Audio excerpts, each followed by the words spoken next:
Fala pessoal, tudo bom? Beleza? Vamos agora à nossa segunda aula de revisão, tá certo? Para a prova dessa semana, a nossa querida OABzinha de leite, né? Nosso 46º exame na parte de direito tributário. Pessoal, ontem a gente tratou de direito material, tá certo? Hoje a gente vai tratar de direito processual e da peça processual, que acaba se misturando muito com direito material, porque vocês têm que entender onde vocês estão dentro daquela linha tributária para que vocês possam identificar a peça que vai ser cabível, tá certo? Gente, honestamente, nunca foi e nunca será difícil identificar uma peça na prova de direito tributário da OAB, tá certo? Por quê? Porque a banca ela grita. Ela grita mesmo, tá certo?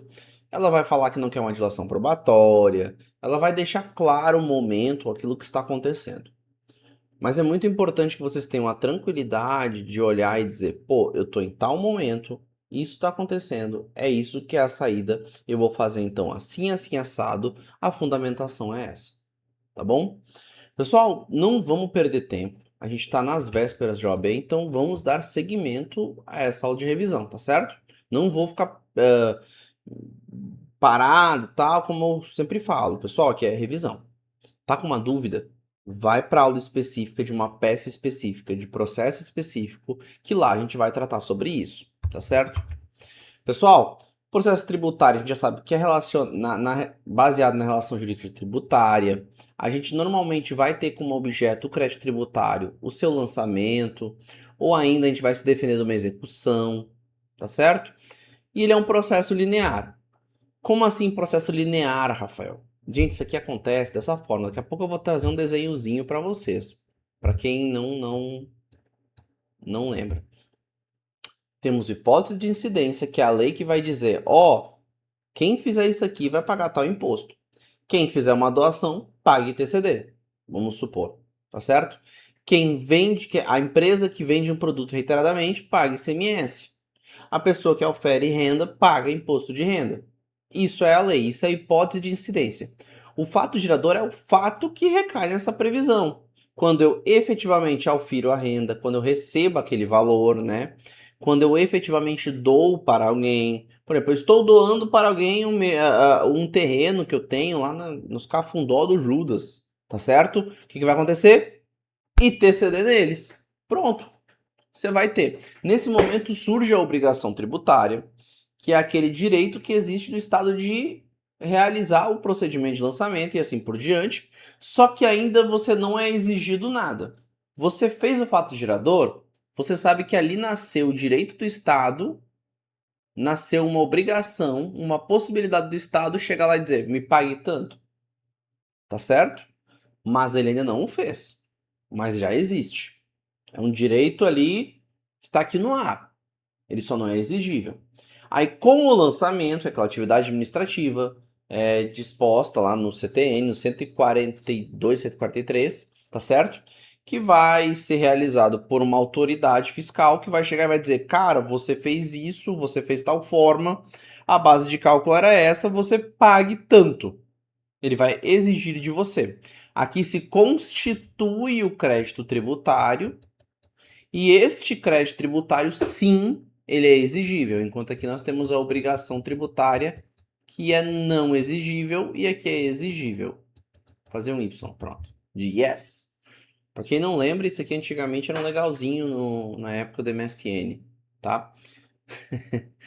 Então assim, poxa, tá, tô ficando velho. Então assim, pessoal, ok. Rafael, não paguei. Você vai ser inscrito em dívida ativa. É o Serasa do governo. Você vai lá para uma lista que vai dizer, ó, você tem um cadastro lá e a partir desse momento o Estado pode te executar por meio de uma execução fiscal, com base nessa CDA, que é a Certidão de Dívida Ativa, que ela é aquela inscrição em dívida ativa que a gente acabou de falar, certo? Aqui nós vamos ter desenho bonito aqui, GPT truando, né? Gemini, nem lembro o que é. Então aqui, hipótese de incidência, nasce a obrigação com fato gerador. Nós temos o lançamento e a constituição do crédito, tá certo, pessoal? Então o Estado vai calcular e cobrar efetivamente. Aqui nós podemos ter, depois disso, aquela suspensão, exclusão e extinção que nós trabalhamos nas aulas de direito material, por uma isenção, por um parcelamento, uma moratória, um recurso administrativo e assim por diante, tá certo? Não pagando, nós temos a inscrição em dívida ativa, tá certo? Que vai gerar essa certidão de dívida ativa efetivamente, que é um título executivo e é o documento hábil a ensejar a execução fiscal, que é pau no devedor, pau em quem não paga, e aí você tá lascado. Tá certo, pessoal? Gente, vocês têm que saber essa linha do tempo. Se você souber essa linha do tempo, eu te garanto que você acerta 95% das peças possíveis. Agora você só precisa encaixar a peça nessa linha do tempo. Porque dependendo do momento, você vai ou não encaixar determinada peça. Então nós temos, antes do lançamento, que nós vamos atacar o quê? A obrigação. Aquele direito do Estado de poder eventualmente realizar o lançamento. No lançamento, nós vamos atacar o próprio lançamento por algum erro, calculou errado, lançou algo que na realidade era isento, era imune, tá certo? Após o lançamento, nós vamos atacar o crédito tributário já constituído, porque se já existe crédito, nós atacamos o crédito. Tá certo? Presta atenção. Se existe crédito, e quando é que existe o crédito? Com o lançamento, nós vamos atacar esse crédito, tá certo? E durante a execução, nós vamos nos defender da execução. E aí nós temos ali opções que eu vou trazer para vocês. Pessoal, rapidamente, para lembrar vocês, a execução fiscal ela não é disposta pelo CPC, embora ele utilize o CPC de forma subsidiária. Ela é tratada por essa Lei 6.830, que inclusive também vai ser a base para a ação anulatória. Tá certo? Beleza, pessoal? Então, a execução fiscal tem nuances próprias e ela é baseada na CDA, na certidão de dívida ativa, que é o título executivo extrajudicial. Aqui nós vamos ter no CPC e nessa lei o que seria a dívida ativa, que nada mais é do que aquela dívida que alguém tem com o governo, seja tributário ou não, no caso nós estamos tratando da dívida ativa tributária, tá certo? E vai falar aqui também que é título executivo extrajudicial apto a ensejar uma execução fiscal, a certidão de dívida ativa. Leitura assim, para quem não quiser depois vai estar disponibilizado. A equipe está disponibilizando esses slides, tá certo? Então não se preocupem. Então assim, portanto, sujeito passivo, tá certo? Normalmente vai dar início. Quem é o sujeito passivo do processo tributário é o contribuinte, né? Você normalmente vai ser colocado na figura de advogado do contribuinte que está indignado com alguma situação, tá certo? Então assim, dificilmente eu vejo algum momento que a Fazenda Pública faz algo. Vocês nunca vão ver pelo lado da Fazenda, mas sempre pelo lado do contribuinte. A única ação que a Fazenda Pública faz efetivamente é a execução fiscal. Por isso que eu trago aqui até como exceção. Mas isso aqui é só por comentário para vocês. Pessoal, então nós vamos tratar agora das peças cobradas, tá certo? O que pode cair na prova de vocês e como identificar. Vamos lá. Antes da lançamento, o que pode ser feito? Ação declaratória de inexistência da relação jurídica. Rafael, quantas vezes caiu? 2, se não me engano. Chance de incidência baixíssima.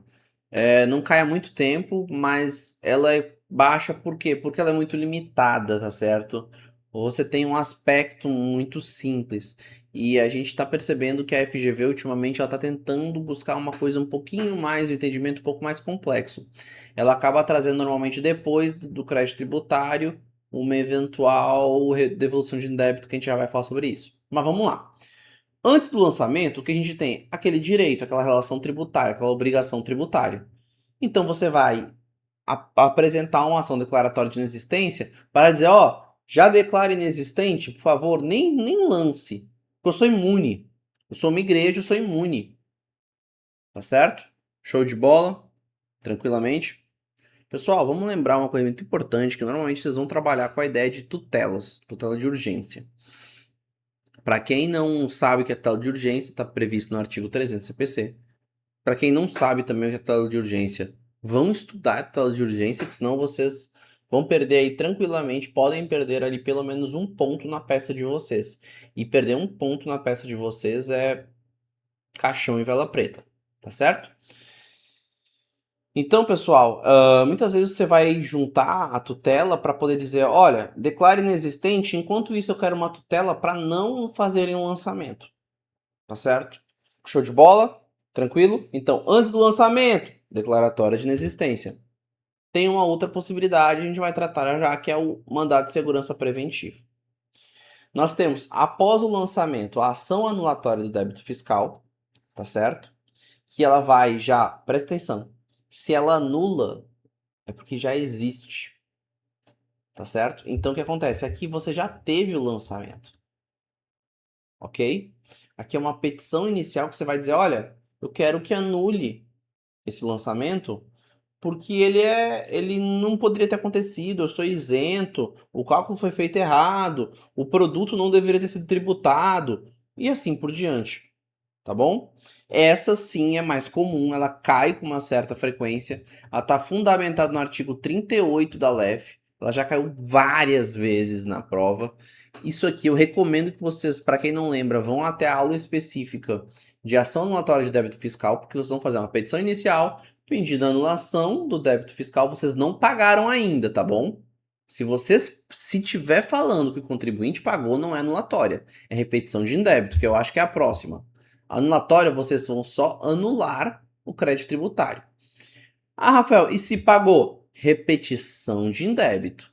Aqui o seu objetivo é receber o valor de volta. Claro que você vai explicar que aquele crédito era nulo ou que o valor foi pago indevidamente. Rafael, mas não seria uma com a outra? Concordo com você.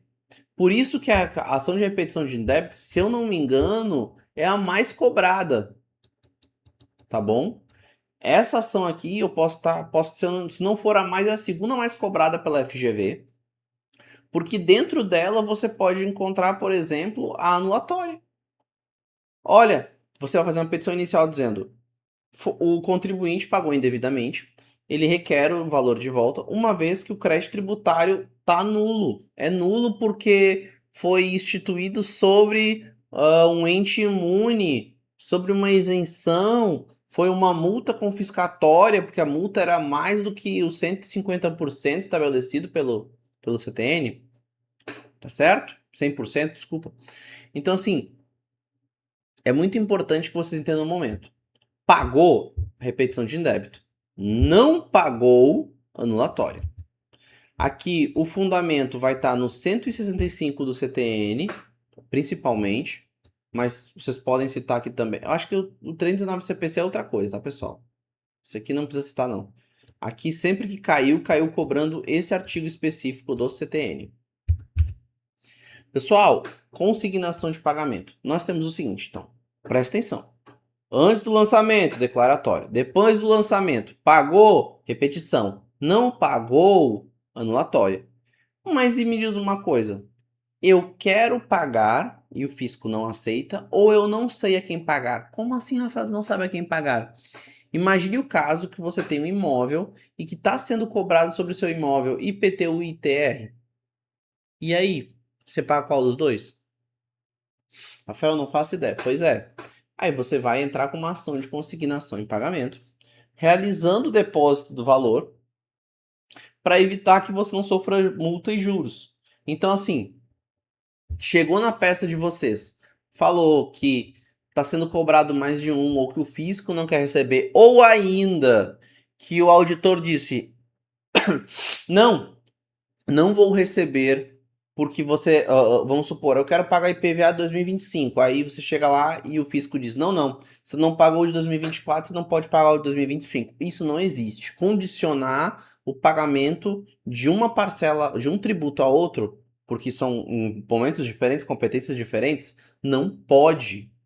Não pode, artigo 164 do CTN, tá certo? Para quem quer ver todo isso aqui destrinchado, recomendo também ver a aula da gente de consignação e pagamento. Mas então vamos lá. Não pagou, só lançou, anulação. Pagou, repetição. Quer pagar e não consegue ou não sabe a quem? Consignação. Simples. E aí nós vamos tratar por fim do mandado de segurança, tá certo? Que é a próxima ação de defesa. Mandado de segurança, pessoal, como vocês já sabem, é para defender direito líquido e certo. não tem honorários, mas tem custas. Pelo amor de Deus, amado, tem custas. Tá bom? Só não tem honorários. Rafael, como é que vai funcionar o mandado de segurança? Gente, o mandado de segurança, ele vai atacar um ato ilegal. Qual seria esse ato ilegal? Um lançamento ilegal. Ele pode ser preventivo ou repressivo. Preventivo antes do lançamento, repressivo depois. Então, gente, vamos lá. Ah, Rafael, então baldeou tudo, porque você falou toda aquela ordem, calma. Se na prova de vocês, no caso de vocês, vamos supor, falar, não pagou ainda. Aí você, opa, anulatória. Mas já tem prova pré-constituída, não quer pagar condenação em honorários, isso é muito importante. Não cabe dilação probatória, é mandado de segurança. Se ele falar que tem prova, se ele falar que não quer honorários, e se ele falar e não quer dilação probatória, não precisa, gente, é mandado de segurança para isso, fique tranquilo. Só existe uma exceção, nesse caso não é uma exceção, mas é quando nós estivermos na execução. Aí na execução, falou em execução, esqueça que isso aqui é antes da execução, tá, pessoal? Isso aqui, ó, nós estamos aqui. A execução é aqui. Na execução nós vamos tratar de coisas diferentes. Por favor. Tá bom? Eu quero que vocês se separem nesse primeiro momento. Daqui a pouco a gente vai tratar disso aqui. Então, vamos lá. O mandado de segurança, ele pode ser para cá ou para cá. E tem uma outra questão. O mandado de segurança ele tem um prazo, o repressivo, de 120 dias. Isso quer dizer, o lançamento foi dia 10 de abril, são 120 dias, são aproximadamente 3 meses, tu teria até 10 de agosto. Isso é importante, tá certo? E aqui não vai ter prazo. Então vamos lá. Gente, vocês só vão cogitar mandado de segurança. E cai mandado de segurança, cai mesmo. Só que quando cai, a prova grita. A prova normalmente diz: ah, o contribuinte não quer a possibilidade de sofrer condenação em honorários. Gente, se tiver isso aí e a peça atrás, você levanta, bate palma, dá mortal para trás, que você já sabe provavelmente é mandado de segurança. Tá bom? Tranquilo?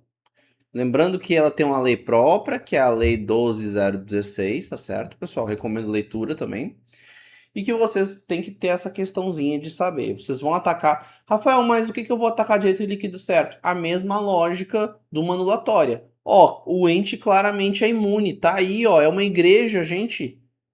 O que eu vou produzir de prova? Você vai querer entrar e assistir uma missa para saber que é uma igreja? Não tem necessidade. Tem prova documental mostrando que aquele bem era utilizado para determinada situação que gerava uma isenção. Não precisa de outra prova.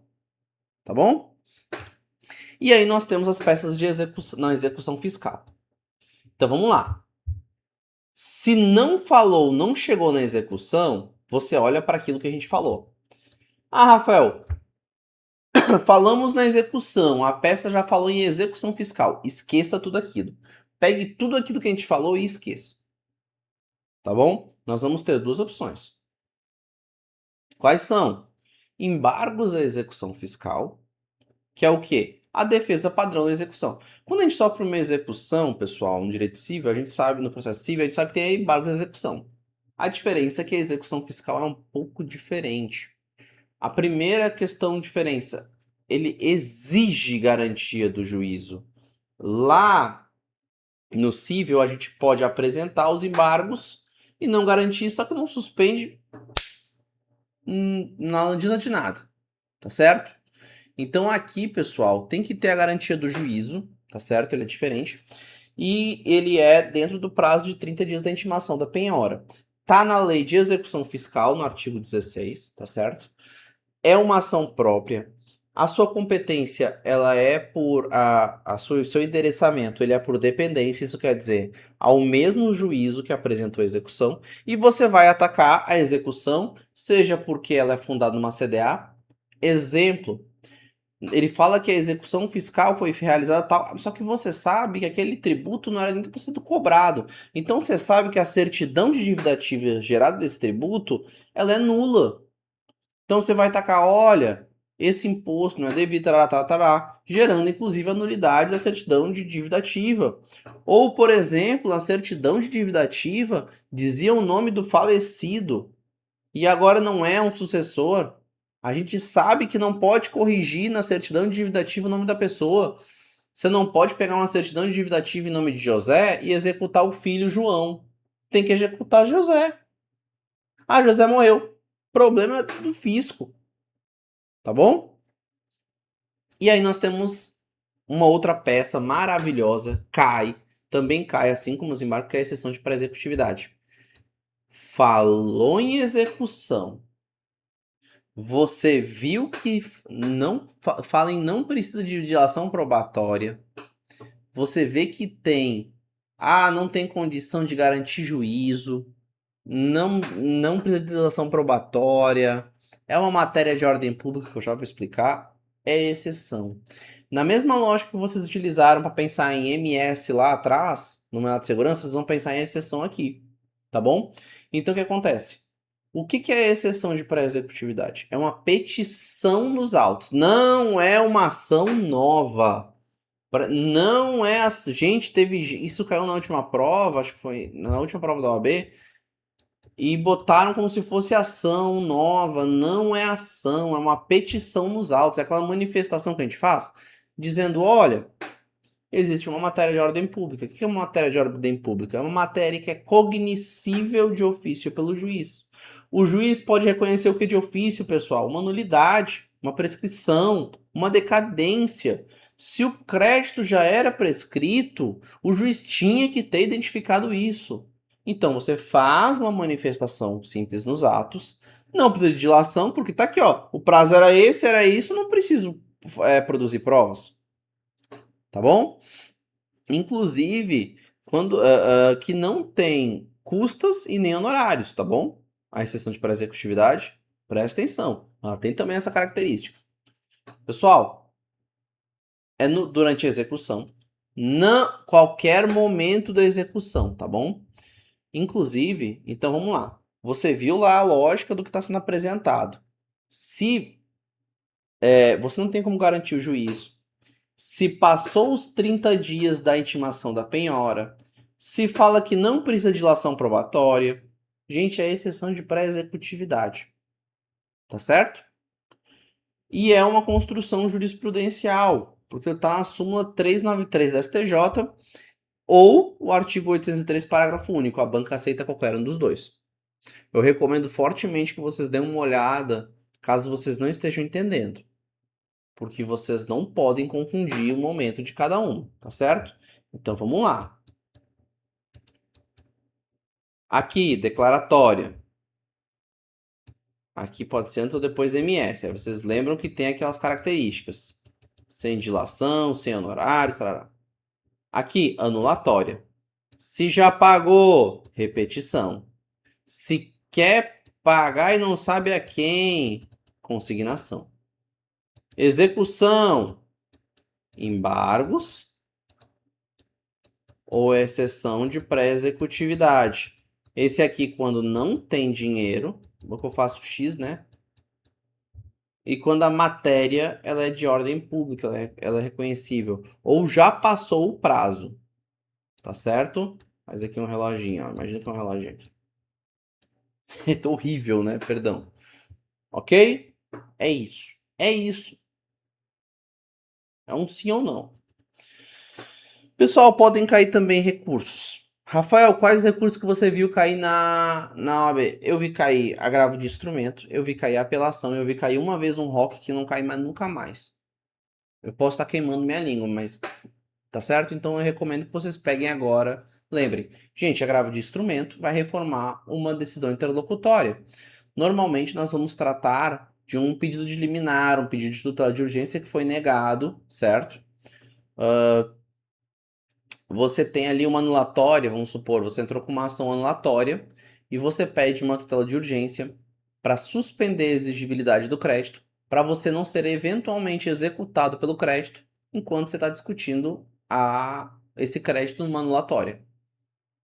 Aí o juiz vai e diz, não vou dar. Pau na execução. Aí você chega e diz, tá bom, agravo de instrumento, só para o tribunal vai ou não conceder essa suspensão por meio deste agravo. Tem folha de interposição, para quem não lembra. Nós temos aquela questão dele ser julgado diretamente pelo tribunal. Você não tem necessidade do juiz remeter, que é diferente da apelação, que nós temos essa questão da remessa. E aí nós vamos para a apelação. Pessoal, a apelação é só de sentença. Só de decisão que traz o fim da ação. Entrou com uma anulatória, entrou com uma repetição, perdeu no final porque o juiz entendeu que está errado. Gente, falou que teve sentença, pode ir para apelação. E cai muito a apelação. Cai muito também. Eu acho que é uma das peças que mais cai em direito tributário.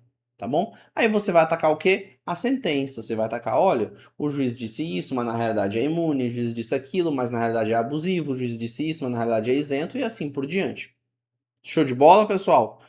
Tem folha de interposição, você apresenta perante o juiz. Lembrando que quando você apresenta, isso já caiu, pessoal, na 20ª, se eu não me engano, exame de ordem, a seguinte situação.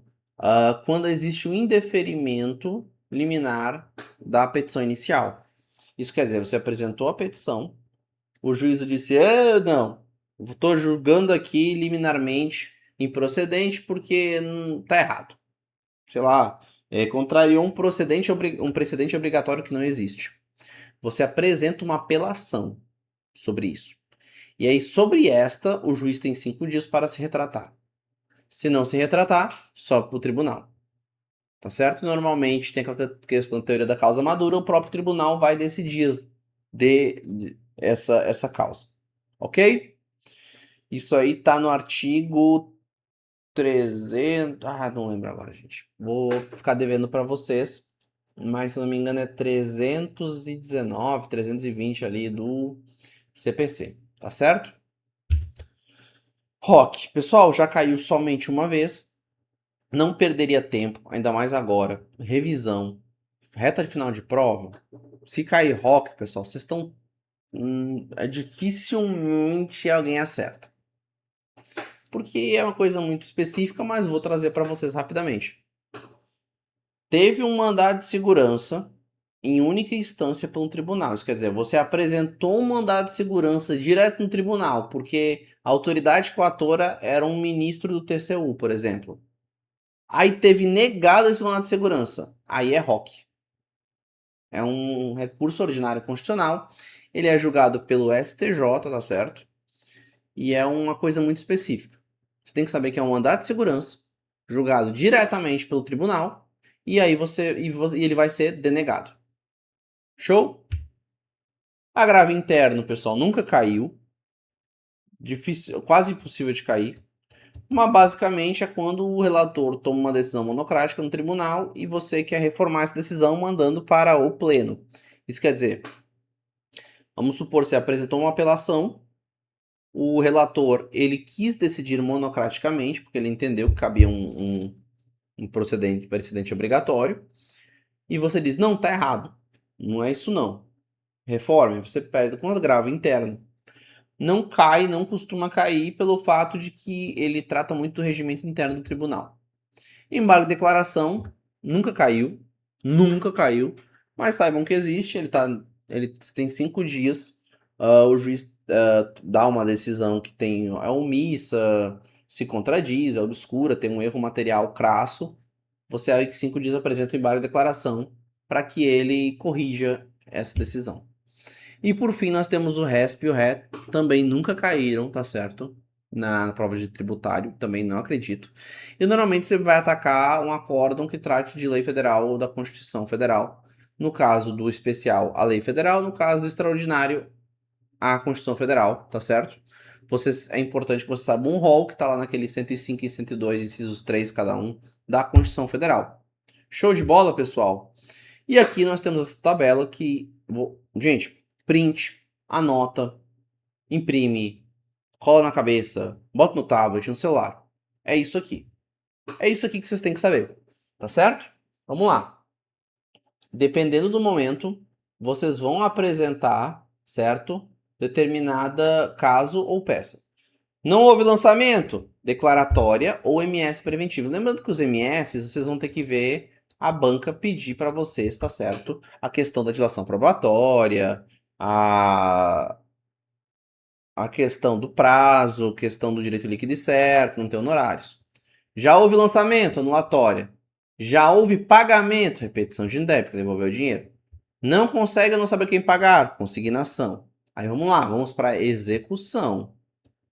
Citado na execução fiscal, embargo se tiver garantia ou exceção se não tiver, e se tiver uma matéria de ordem pública, se já tiver passado o prazo de 30 dias, assim por diante. Nos recursos, juiz negou uma liminar, uma tutela grave de instrumento, o juiz proferiu sentença que não foi boa para você, apelação. Pessoal, é isso. Tá certo? Não temos mais muito. Agora é prova. Revisem com calma. Vocês treinaram, vocês se prepararam, vocês leram. Continuem lendo essa retinha final. Descansem no sábado. É a minha recomendação. Eu, normalmente, quando fiz prova na minha vida, gostei de dar uma descansada um dia antes. Claro, um dia antes você vai pegar essa tabela, você vai ver os principais temas assim por cima, mas não se cansem. A prova da OAB, como qualquer prova, ela é uma prova cansativa e que você precisa estar com plena capacidade cognitiva no dia. Tá certo, pessoal? Queria agradecer a todos. Uma boa prova a todos no domingo. Fiquem com Deus, que tudo dê certo e estaremos aqui para a sua aprovação. Valeu, pessoal!